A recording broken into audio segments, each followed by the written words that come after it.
ఓ యువకుడు రైలు పట్టాలపై రాళ్లు పెట్టాడు. అనంతరం రైల్వే ట్రాక్ పై కూర్చొని హంగామా చేశాడు. దీంతో ఇరువైపులా వాహనాలు నిలిచిపోయాయి. పూర్తి వివరాలు ఈ విధంగా ఉన్నాయి. నిజామాబాద్ నగర శివారులోని మాధవనగర్ రైల్వేగేటు వద్ద ఓ యువకుడు వీరంగం సృష్టించాడు. గురువారం మధ్యాహ్నం రైల్వేగేటు వద్ద హంగామా చేశాడు. రైల్వే పట్టాలపై రాళ్లు పెట్టాడు. అనంతరం రైల్వే ట్రాక్ పై కూర్చున్నాడు. అదే సమయంలో నిజామాబాద్ నుంచి హైదరాబాద్ వైపు వెళ్తున్న మల్టీ ఇంజన్ వచ్చింది. లోకో పైలట్ యువకుడిని గమనించి వెంటనే మాధవనగర్ గేట్ మెన్ కు సమాచారం ఇచ్చాడు. దీంతో వెంటనే గేట్మెన్ రాజు యువకుడి వద్దకు వెళ్లగా అతడు గొడవకు దిగాడు.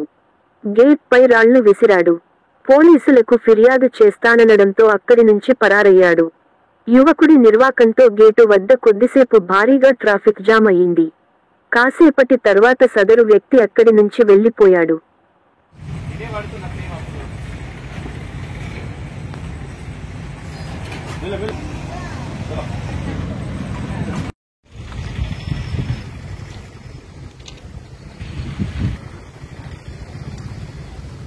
Okay sir.